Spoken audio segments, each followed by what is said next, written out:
Why, hello there, old sports. Ladies and gentlemen, Sans Undertale. Arguably one of the most complex and developed characters in all of Undertale. In fact, Sans has more dialogue than any character in the game. But despite all of this dialogue, Sans is still one of the bigger mysteries left in the underground. Debates over his origins and impact on the story have torn apart friends, families, and Redditors alike.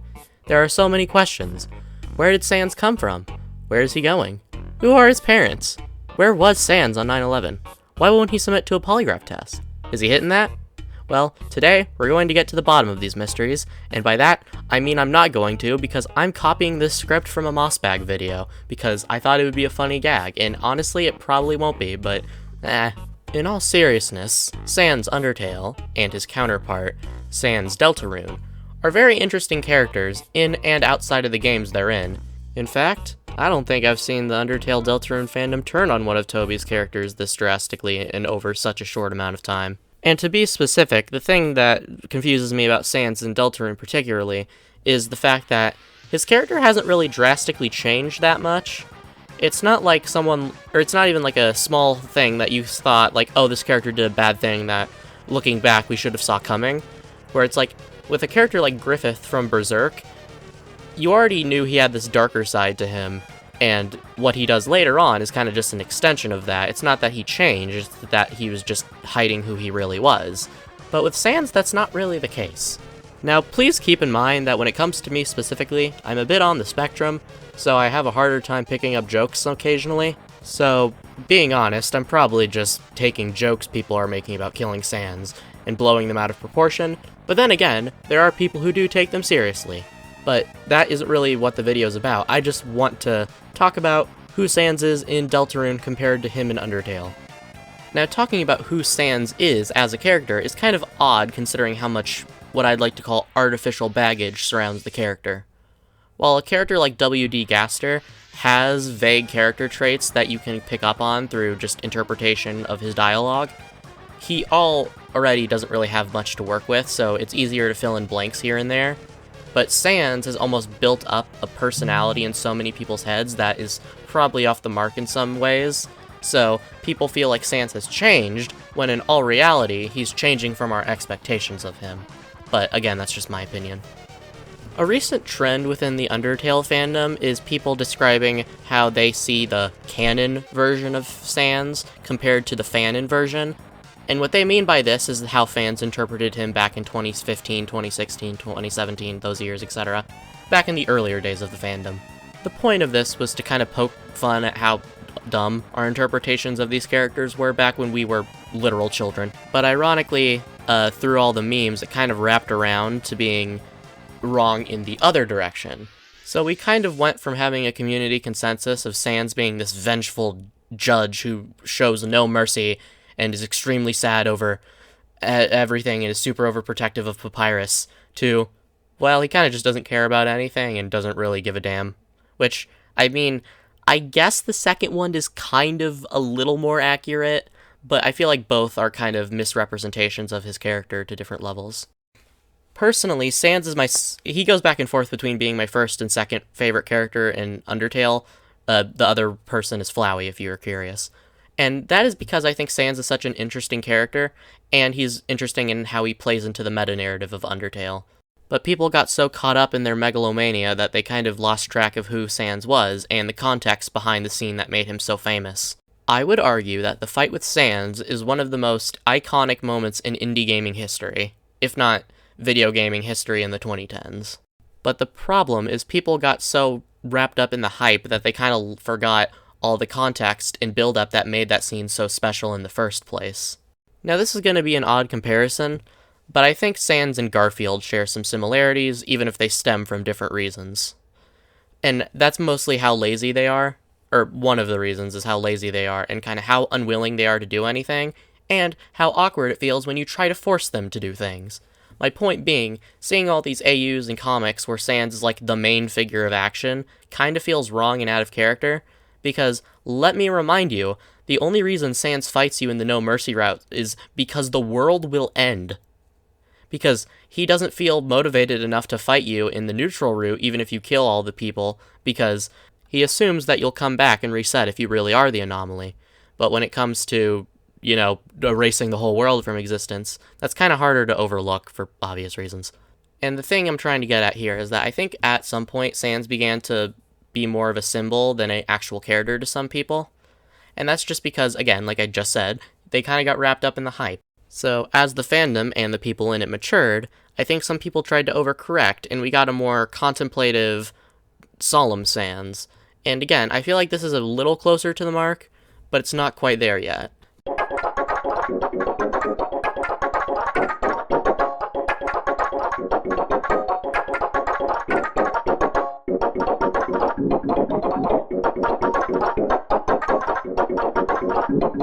Sans still cares deeply about his brother, and he does have knowledge over things, even if it's not the same level of knowledge people thought he had at one point in time.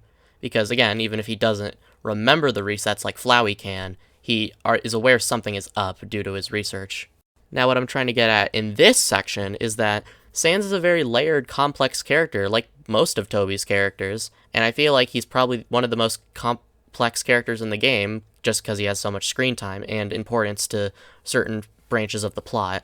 I think people are so desperate to want to shove some of these characters, not just Sans, but other characters, into these simpler boxes so they can wrap their heads around them easier, instead of just accepting that, like people, things are complex.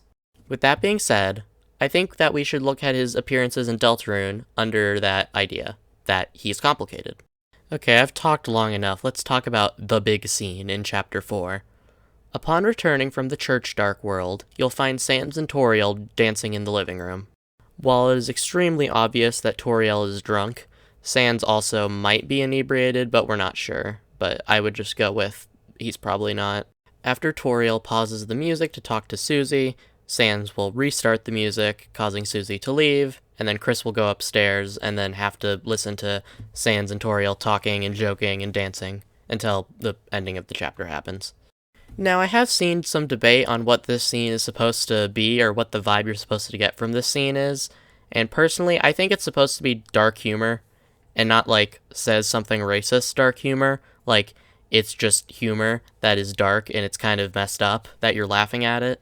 But yet again, the biggest problem here, at least for Undertale fans, is reading comprehension and nuance. Because, obviously, there are simultaneously good complaints and bad complaints about this scene. And when I say complaints, I'm kind of talking about how characters are acting in the scene, because I haven't seen many people complaining about the scene itself. Or, I mean, if they are, I didn't see it that way, so that might be a bad reading on my end. Now, before going forward, I would like to reiterate that I'm 90% sure most of the comments people are making about this scene are just jokes along the lines of, "Oh no, Sans, you befriended my mom, I'm going to kill you now." Ah. Like, I think it's just people being comedically overdramatic, and they know that. But there are some people who aren't, and I'd just like to say why. Because not to get all soapboxy or anything, but I've also seen some very misogynistic comments aimed at Toriel, and I just think it's kind of out of pocket, because those can't be jokes. Those are just people being awful. Because a lot of the criticism I see towards the scene are mostly things that are only apparent to Chris's point of view. Toriel and Sans have no idea about anything to do with the Dark World or the Roaring. They have no idea Chris just fought off and banished a world-ending destroyer. And yes, I'm not saying Sans is perfect in this scene. He ate Chris's pancakes, and he was making a lot of noise when a child was trying to sleep. That's not really responsible behavior from an adult. But that is barely any reason to hate Sans or want to kill him in the game. And again, I know most of the comments people are making are just jokes, but I've legitimately seen people say they think Sans is a bad character now, or they hate Sans or all this stuff, and I'm just curious as to why. I've seen some people say that Sans is acting different, but he really isn't. And that's for a few reasons. First of all, Sans was a very depressed character in Undertale due to his knowledge about anomalies in the space-time continuum and the resets. Because again, even if he doesn't actively remember them like someone like Flowey does, he's aware there is an anomaly running around and causing problems. So we see that to try to distract himself from this, he kind of teases with people, he kind of plays around with people, he'll play pranks and stuff like that. So we've always known Sans has been a kind of a prankster and a jokester. The second thing I'd like to bring up is that we're only really seeing Sans by himself in these scenes. In Undertale, most of Sans' screen time when he's doing something important, he has Papyrus next to him. Now, Papyrus and Sans balance themselves out really well when they have to bounce off each other, because if Pyrus was just by himself, he'd be kind of annoying and egotistical, and if Sans was just by himself, he'd be kind of annoying and kind of a prick. But when they play off each other, the fact that they're opposites in so many ways kind of make their flaws more endearing, and then from there you get to see the characters more on their own, and now that you've already kind of begun to like them, again, it's easier to overlook some of their flaws. And Sans has two types of appearances after the Snowden section of the game, the serious sections and the joke sections. In the joke sections, Sans is there, you get a small gag, you move on, and you don't really think about it much, so it's, if anything, it's just kind of dumb fun. You're just going to be like, aw, that silly goose, he got me again. Then, in the serious scenes, Sans is kind of always in the right. He's either judging you for your murders that you committed, or he's trying to stop a world-ending megalomaniac from carrying out their goal. So taking a step back, it's a little easier to kind of root for him. Especially, again, when he kind of drops the joke persona and becomes a lot more serious.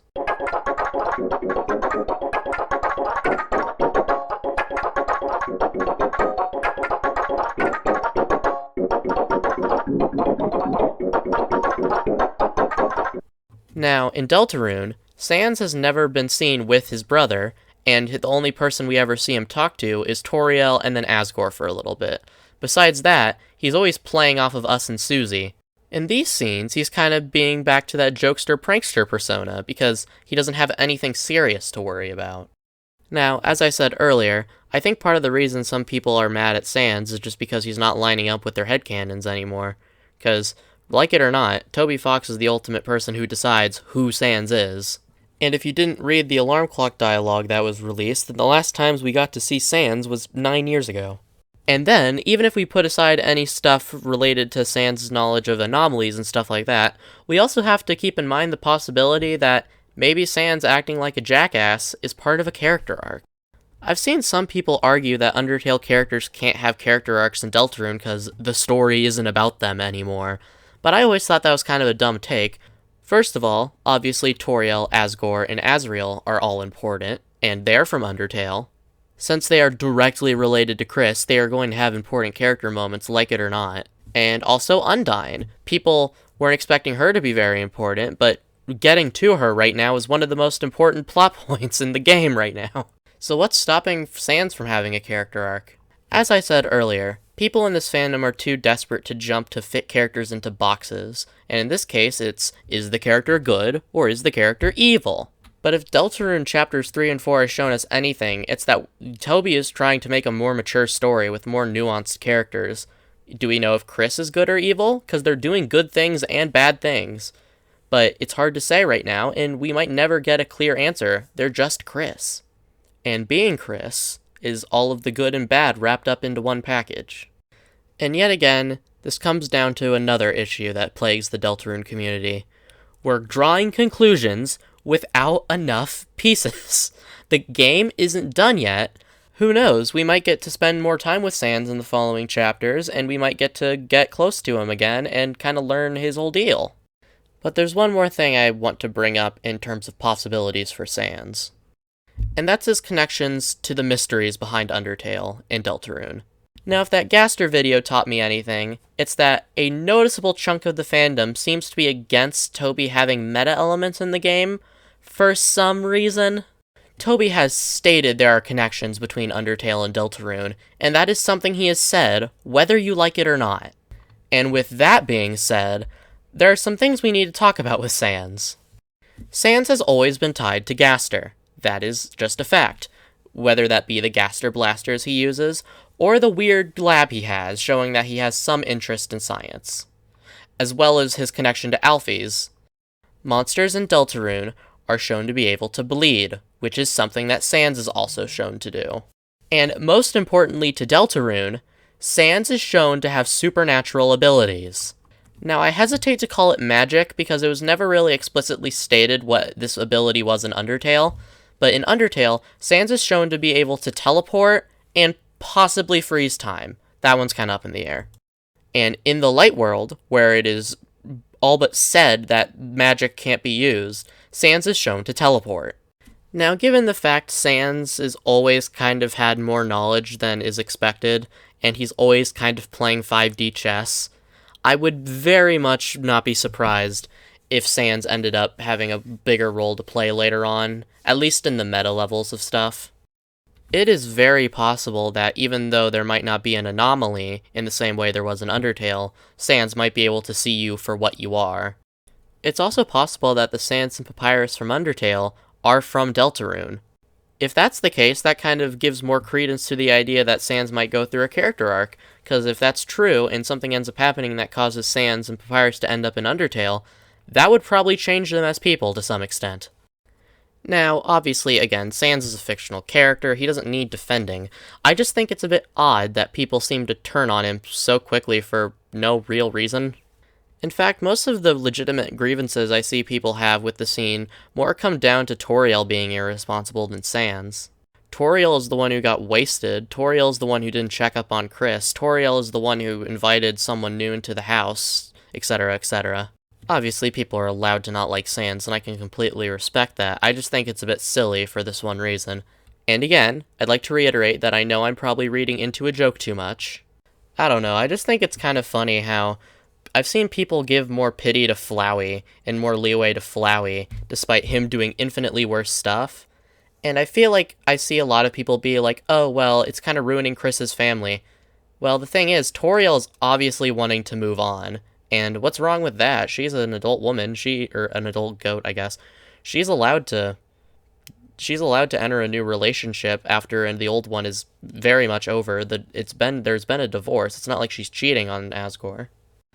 I'd kind of like to wrap around to what I was talking about at the beginning of the video with how people saw Sans and Undertale as like this overly stoic, careless creature. People had a nuanced take, and then people started to exaggerate that take. And then people started to take that exaggeration seriously and think that's how the character really was. And I think, like I said, that's happening again. People were trying to be like, oh, Sans is kind of an interesting character. He's not just a fun-loving goofball. He kind of has some grayer sides to him, some uglier sides. And then people started making jokes about it.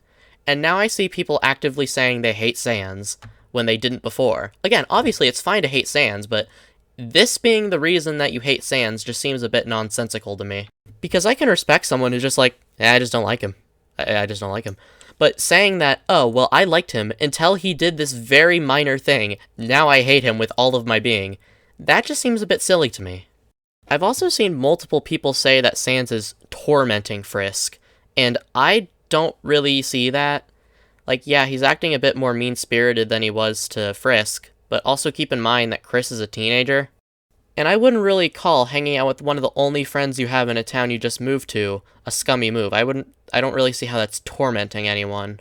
Now, I have seen some people who had their parents divorce and they felt uncomfortable seeing a new partner for their mother or father in the house. And I understand that, and I can sympathize with that. But I don't really see how jumping to murdering or hating that person immediately is the most rational idea. But then again, I've never been in that position, so I don't really want to speak like I have. Anyways, this video was probably a waste of time considering the fact that I'm probably just fighting ghosts here. But if you have any ideas or opinions about Sans in the comments, I'd love to hear them. And honestly, if you change my mind, I'd be very glad if that happened. Because I think that was a problem I had with the Gaster video, is I think I came off as a bit too close-minded when I would like people to change my opinions. I want to hear an argument good enough that it makes me rethink my position. I think that's a wonderful thing. So if you have some insight you'd like to share or anything like that, please share it down below. That being said, if you like this video, please like it. If you like videos like this, please subscribe. I'm trying to reach 3,000 subscribers by the end of the year, and I'm really close. So please subscribe, I guess. And then also, have a good night. Thank you for watching.